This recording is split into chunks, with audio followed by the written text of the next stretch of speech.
Hello, everybody. Thank you for the warm welcome. I am Jason Rice. I am an SSP officer veteran as well as a U.S. Army Corps of Engineers veteran. I am an engineer. The talk today is related to my own experiences with the SSP. One of the things to keep in mind is that there are many SSP programs. There's not one. There are probably dozens.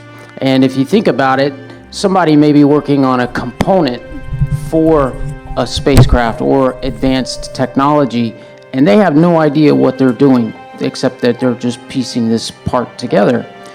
They are a member of the SSP, but they don't know it. So there are lots of pieces and parts to the SSP puzzle. And my discussion today is only about my own experiences within the SSP, within the IDARF program. Because of the extreme compartmentalization, there's a lot of information that people in one program aren't going to know about another. Even those at the very top of the rank structure are not going to know about other SSP programs. And we'll get into that in a few minutes, why they designed the system like that, why they designed the programs like that. And I think only disclosure when it happens, not if, when, because it will, when it happens, I think we'll find out a lot more about the various programs. Now, if you're looking at the screen here, you see, what is this wheel?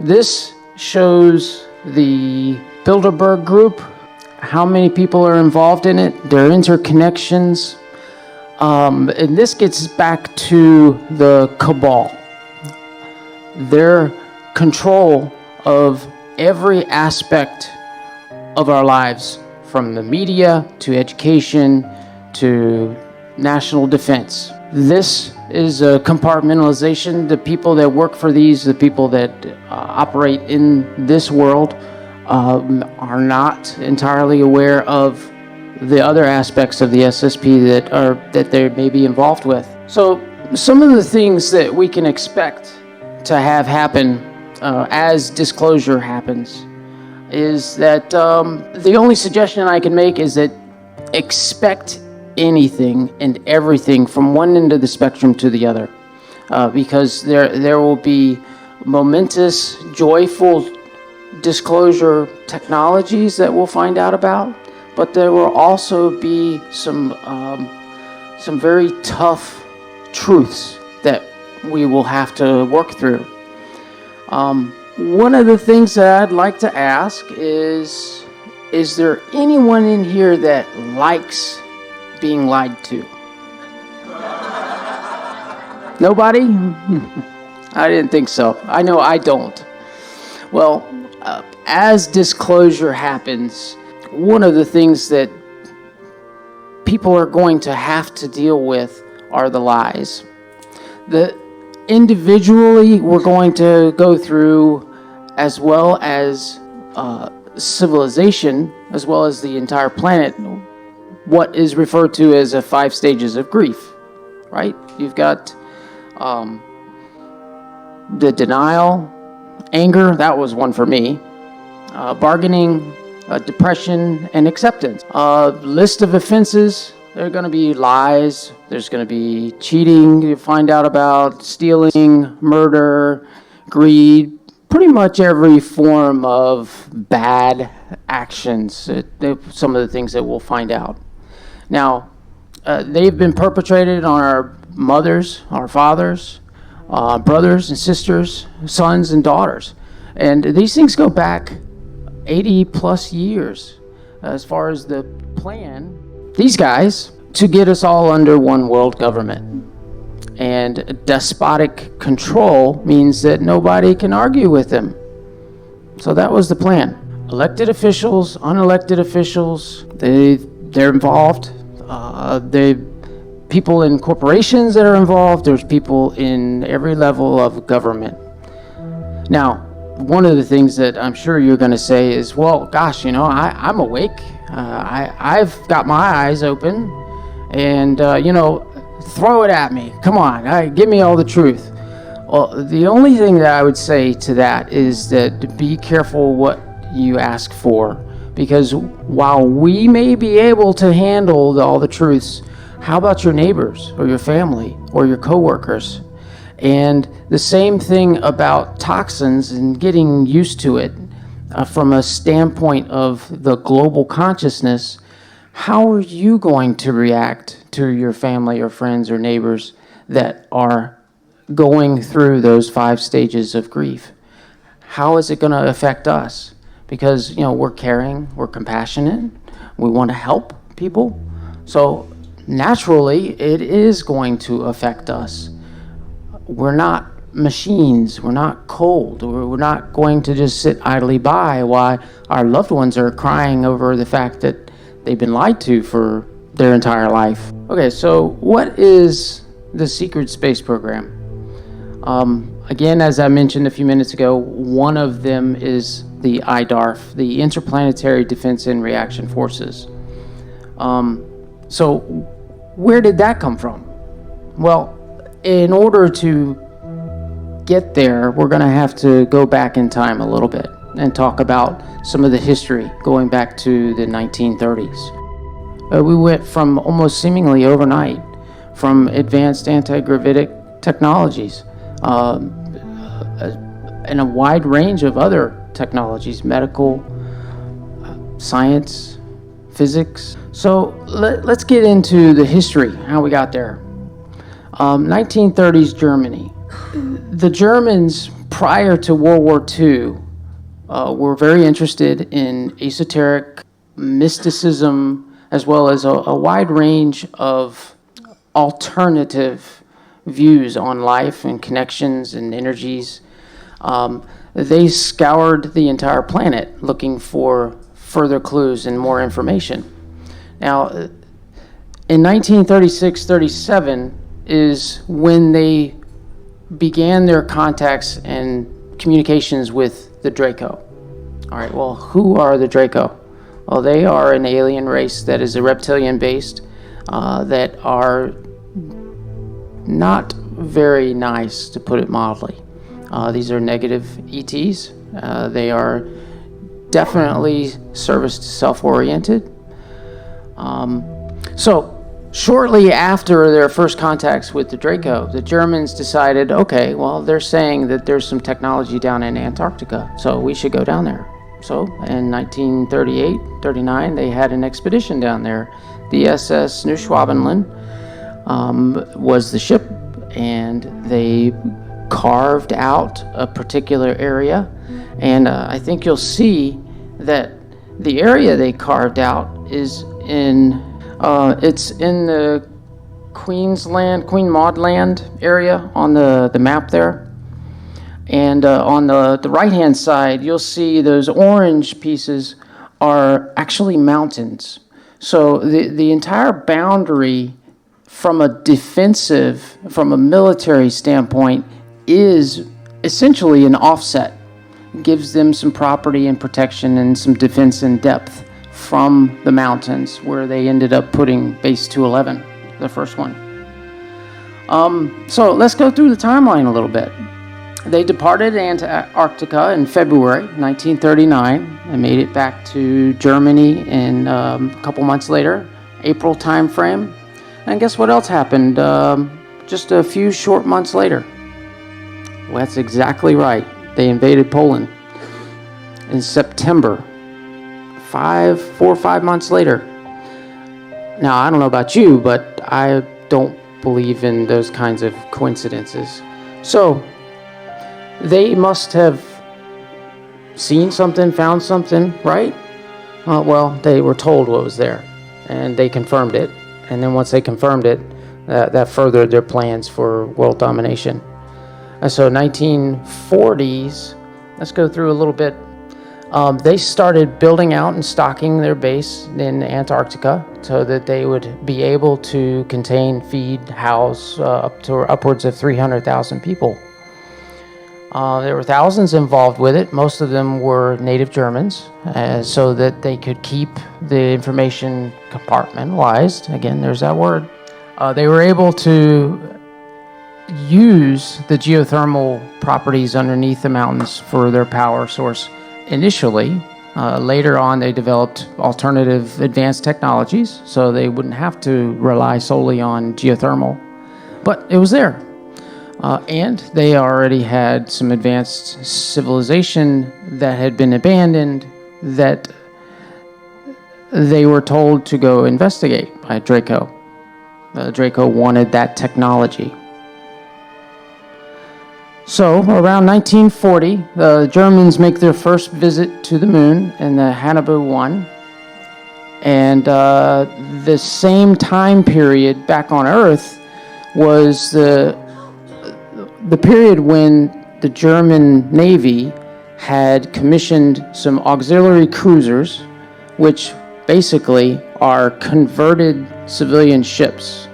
One of them was named Penguin, and the other one, surprisingly enough, was named Atlantis. Again, another interesting convenience. So during that time in the war, the Cabal was in charge and had resources in which they had loaned Germany money. Germany was paying back the loans.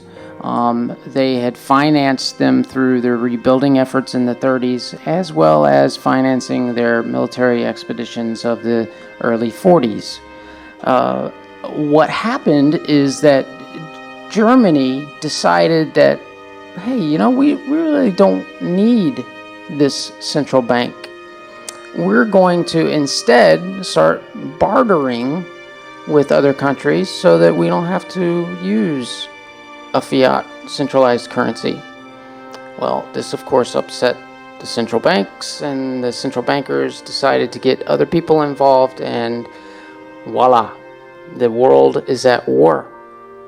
1941, the U.S. declares war on Germany. Now, this same time frame was when they were working on building up their base, and so the U-boat activity after 1941, they were able to, their two auxiliary cruisers had been sunk by that time, but they had enough U-boats in which they didn't need any surface ships.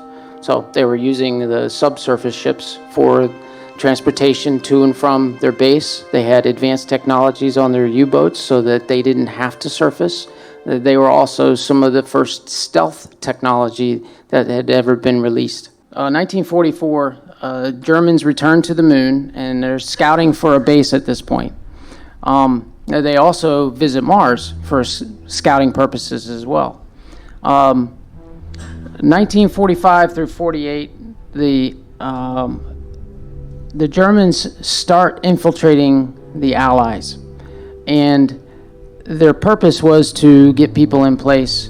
And they started off with, getting people in the military, getting people enlisted, getting people involved in politics, so that they could get them deeply embedded into the Allies' governments. The public portions that have been advertised are Operation Paperclip. 1946-47 was when the Antarctic Germans, the AG, started negotiations for a moon base, because they found out that the property on the moon is occupied by other alternate alien races, and so they had to negotiate with someone to get a base, to get property, to get a lease. The Draco had done their homework and had assured that nobody else would deal with the Germans, so the Germans were forced to work with the Draco. So 1947 was when the Antarctic Germans enacted their lunar base. Now, what did the Draco want in exchange for 20 acres of lunar landscape? And I tell you, 20 acres is really not that big. There's not much you can do with 20 acres except for, building down, which is what they eventually did. The Draco wanted 225 humans and 25 years worth of first refusal rights on the technology. That's what they wanted. At first they wanted all females. And the Germans knew that in order for them to have a successful civilization, they needed as many females for propagation purposes as they could. So they didn't even bother with answering that. Came back later. 6 months it took them to finally reach an agreement. They came up with still the 225 citizens and 25 years of technology first refusal rights. Now, to give you an idea of the kind of negativity that these Draco are, when they landed to come collect their prisoners, they used technology to freeze people, to lock them in place, and they also used memory alteration technology that was feeding everybody in that cave images of mutilations, images of every type of atrocity imaginable, and the people couldn't do anything about it. Why did they do that? Well, because they thought it was funny. It was their own sense of humor, as something that is sick by any normal standards. 2 guards escaped because they were outside the freeze field, for lack of a better way of putting it, the mobilization field. They were able to make it to the exit, and that was how the security forces were able to discover what had happened, the images that they were sent, the things that they were experiencing while they were in that chamber. After that, the 278 losses, because eventually those 2 guards suicided 5 years later, and they vowed that they would never use their own people again. So who would they use? The rest of the planet. So between the years of 1947 and 1952, the Antarctic Germans lost about 1,000 people on building out their moon base. Some of them had to do with building the enclosures so that they would seal. Some of it had to do with sensor technology, because in order to operate in a vacuum, you need to have remote sensors, and they were still working on that technology. Again, you got to think that the Antarctic Germans had a mixture of extremely advanced technology and 1940s technology. Now, they were on an incredible learning curve because their lives depended on it, but that was what they were working with. Now, there's a lot of things that happened in 1947. In February, starting in November of 46, the U.S. government had sent a flotilla of naval ships down to Antarctica to test Antarctic operations. Now, given the amount of time between the end of World War II and the fact that they had close to 5,000 people down there, I don't buy that. The information that I'd gotten while I was in the SSP also didn't support that. So February, Operation High Jump ends, and they sail back to the United States, returning to Washington in April. President Truman issues his executive order in March, in which the loyalty of all federal employees would be evaluated by the FBI. This is when that started, for all federal employees having to go through background checks to test their evaluation for their loyalties. Now, at the time, the McCarthyism was running really hot, so they blamed it on the communists. But what was actually happening is that the Antarctic German infiltrators, that's what they were really after. Later that year, guess what happened in July? There's one that everybody should know. The Roswell event, that's right. Now, do you find it highly suspect that the same month that the Roswell event happened is also when the National Security Council and the CIA were created? Same month. Now, the CIA took over from the operation of State Security OSS, which was handled by the military. After the president enacted the CIA, it was now handled by civilians, which meant that the military was out. They washed their hands of it, that's right. They were able to get the civilians in there so that the civilians could then control. September of later that year, Majestic 12 was created, again, for dealing with alien politics or alien recovered craft or technologies. Now, when Admiral Byrd left Antarctica, he took a message with him. Now, there are alleged reports that he made a statement to a newspaper about the threat and about an enemy capable of incredible feats. Well, the other message that he took with him was from the Antarctic Germans, in which they were requiring a meeting so that they could negotiate a truce, a ceasefire. Well, the Antarctic Germans needed to have some time so that they could build up their defenses. That's what they wanted to do. They had a fleet of anti-gravitic craft, but it wasn't enough to take on an entire globe of people or allies that would have been aligned against them. So they wanted some time to build up their forces.